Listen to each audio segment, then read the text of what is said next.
Raymond, you've listened to this. You've listened to the problems that the people of Keta face and are likely to face if nothing is done about this. And the fact that they are scared that the situation is likely to get worse by the day if no intervention is made should be a wake up call to all of us, especially those with the power to do something about it. Great. Let's get to Sergi Saji, who's Deputy Director General of the National Disaster Management Organization. Sergi, good morning. Thank you very much for joining us.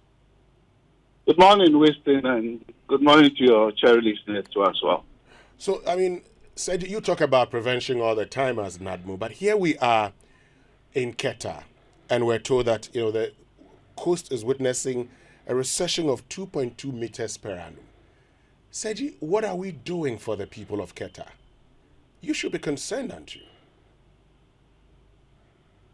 Thank you very much, Winston. But I must say that this situation has, I think, persisted far before I was even born. And I think several attempts have been made to try and see if we could secure our coastline. I mean, it is the whole of the coastline. It's just more precarious in the Keta area because the coast is receding at least 3 to 4 times that of other areas averagely. Our organization, as a disaster management organization, what we do is to try and bring all stakeholders to the table and draw attention and try as much as possible to have what we call a disaster management plan so that in the event that there are displacements, there are issues to do with disaster, we have a contingency plan for us to contain the situation, managing the humanitarian crisis that will arise. But the bigger problem is beyond NADMO. I get you. But a problem Sergi, that the country will before have you continue, to confront Sergi, as to what we want to do as in relation to protection of the whole coast. Some attempts have been made over the years. Sea defense has been built, but the sea defense was not built to cover the whole stretch of the coast. I think it starts from somewhere Teji, Uboja, and a bit into Keta. So if you visit the area, you realize that where the defense ends, the land there, the coast there, the recession there is very fast. So you go there, after a month you go back there, you'll be surprised as to the amount of land that have gone into the sea. So I think that there should be a holistic look at the whole coast. Ghana Hydrological Authority has done a study, and they have even predicted that in the next, I think, 40 to 50 years, as their studies show, that we might lose the whole coast. Everybody there, every structure there is threatened. So I think it is a national conversation. I'm particularly happy that as a media house, journalists, you are bringing up the issues. Ghana Hydrological Authority has also done a study and put out there. It is left for us as a country to take that decision and try and protect the coast. Yes, but Sergi, you've talked about as a disaster management organization having to rally stakeholders and inform them of the challenges. So I am sure you've been speaking to these stakeholders and being concerned about the disaster that could loom. You probably would be advising them on what to do, and they may be telling you what they are doing. What are some of these organizations, including the Hydrological Survey Authority, including central government itself, been telling you about dealing with this situation? Well, to the best of our knowledge, a lot of studies have been done by even the Ministry of Works and Housing. I am sure, if you will recall carefully, your media house always covers stories of displacement of people when there are high tides and it causes a lot of havoc in those areas. You have been reporting that. What has been put out by the Ministry of Works and Housing is that a lot of studies have been done. They have done feasibility studies. I think that the challenge is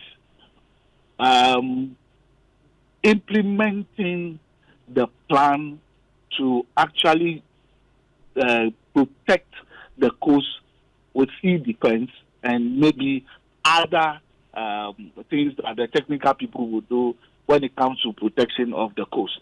And these things are capital intensive, and I am sure that government has it on the table and trying to look for resources to get this done. But I know that portions of the coast, not only the Keta area, I know part of the Adan area, and I think part of the western region, some level of sea defense has been constructed. But the challenge is that when the sea defense is constructed and it is not comprehensive, covering the whole stretch, what happens is that the force of the sea that comes hits the sea defense at a particular point. But the force is so strong that now the force that goes to where the sea defense is not constructed, it creates, it makes the resection of the land even faster. Okay. So, as I said earlier, it is just a protection that we need along the whole coast, and that will be the permanent solution to this. But for the temporary solution, as an organization, we just even completed a process of developing a contingency plan to deal with humanitarian issues that will arise if they are tied up, because this is perennial, it keeps happening. And so we have some plan in place to try and be managing the situation as of now. Let me bring in Albert. So we've been talking about the Keta coast witnessing a recession of 2.2 meters per annum, and it's the fastest place to be eroding on the continent of Africa. I mean, let me just find out from you. If immediate steps are not taken, where will Keta be in the next 5 to 6 years? My brothers, I think that 5 years is even too long. At the rate of recession, if care is not taken in the next 2 years, we may be losing the whole of Keta and a lot of cultural heritage that we have around the area. In the next 3 years? Yes. Really? Yes. Why is that the case? Help us understand. You know, the rate of recession, the 2.2 meters, is scary. When you look at other places on the continent of Africa where some communities have even been lost, the rate is not up to 2.2. Generally, we see 0.6, but here in Keta, we are looking at 2.2, and so that is enough to tell us that we need to really act very fast. If not, we have a very big danger at hand. I think that governments have not been very proactive to addressing the situation, and that is why our center keeps saying that the erection of sea defense walls is not a permanent solution, because that is really a fight against nature, and that is a fight we are not likely to win. So we have been proposing that we engage in nature-based solutions to be able to contain the situation. There are also other technologies that we can adopt now because of where we find ourselves in the community of nations and the age we find ourselves in. But unfortunately, we seem to be lackadaisical in learning from other countries that have adopted some modern technologies to protect their coast. We are not asking for a reinvention of the wheel. Other countries have done things to protect themselves, and we think that we should be proactive enough to do the same to protect lives and property in Ghana and along the coast. About some nature, I'm using nature to share some of them with us. Can you come again, please? You've talked about we can use natural means in dealing with this, and I'm asking, what are some of those means? Share them with us. I think one of the major ones would be the planting of trees, especially mangroves. Sometimes when we have these discussions, you look at it as if it's not a really great solution, but planting of mangroves and protecting and preserving them is one of the greatest means of protecting the coast. Aside also the creation of what we call the marine protected areas to be able to protect the areas that are being devastated. Okay, you've talked about technology also, using technology. What forms of technology can we use? Well, on top of my head, there is one technology that has been adopted in Taiwan. It is called the reshore technology. It's a green technology that is adopted. It practically weakens the wave energy. And also, by that, they're able to generate energy, renewable energy from the tidal waves, right? And so it serves two ways. So we are saying that we have to just learn from countries that have been successful. The reshore technology has proven to be one of the greatest solutions to the challenge. Great. And Albert, I mean, you're telling us about nature has its own solutions which we can adopt. You've talked about technology, and I know you've been advocating this. In your discussions with persons in authority, are these things they're aware of, and what's their commitment to them? I think the challenge is the commitment level. But fortunately for us, even though we lost out on the Waka project 2 years ago, this year there is an assurance that some monies have been advanced to the Ministry of Environment and Technology. And last week we were at a program in April to discuss how the project is going to begin. And so we are hoping that in the coming days, they're able to start something. The delays have been too many. They keep saying it will come, and it's not coming. So I will use this medium to call on the government and the ministry to do what is necessary to be able to salvage the situation. Great. Finally, Sergi talks about prevention. These are ways of preventing, these are ways of preventing tidal waves. Are these measures that you recommend be implemented while we wait for construction of sea defense and all of that?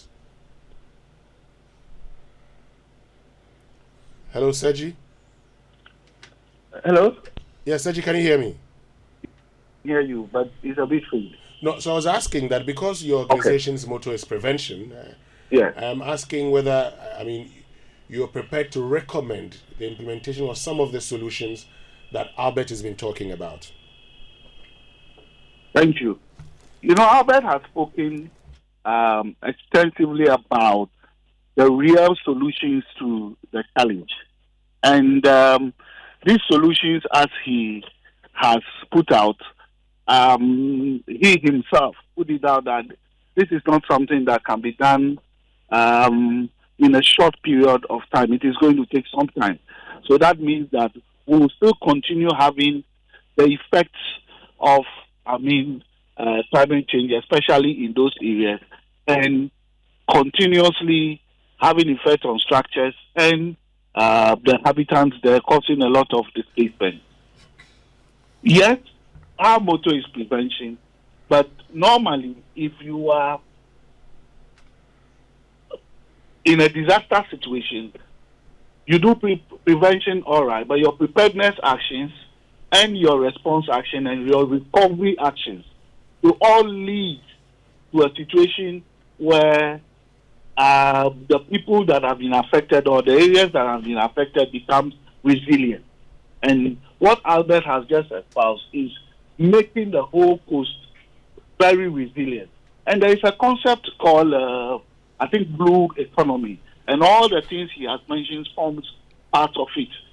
That place can be turned into an area that will rake in even a lot of revenue for the country. But this is going to take some time.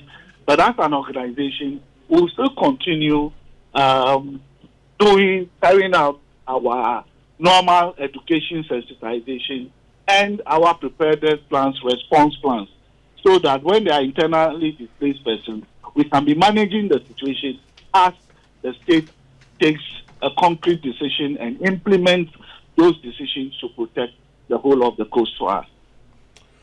All right, Sergi, thank you very much for joining us. Sergi is Deputy Director General of the National Disaster Management Organization. And Albert, anything you want to say finally? Hello, Albert?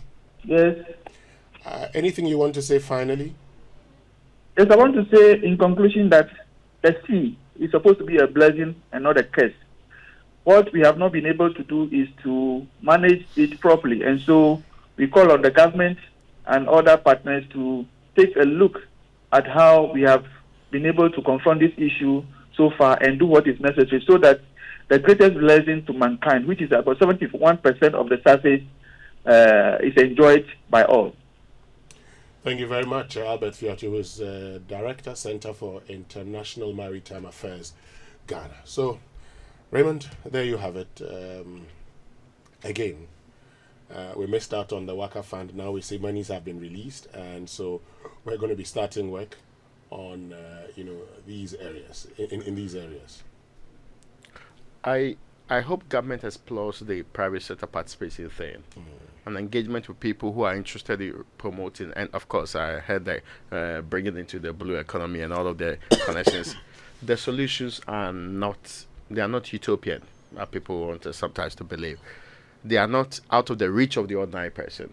The only difficulty is that we appear not to be committed to things that we should be doing. We only want to wait till there's a disaster, then we'll deploy, then we make it look like there's a national problem on our hands. But these are times we should start working towards it.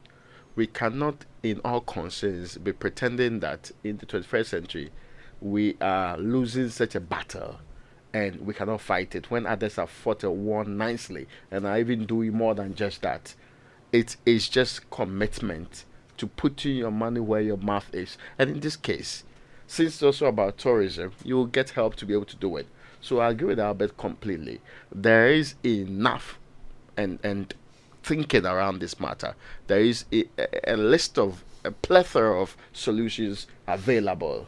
It is only left with the people who have the power to start and lead this process and lead it in the right direction.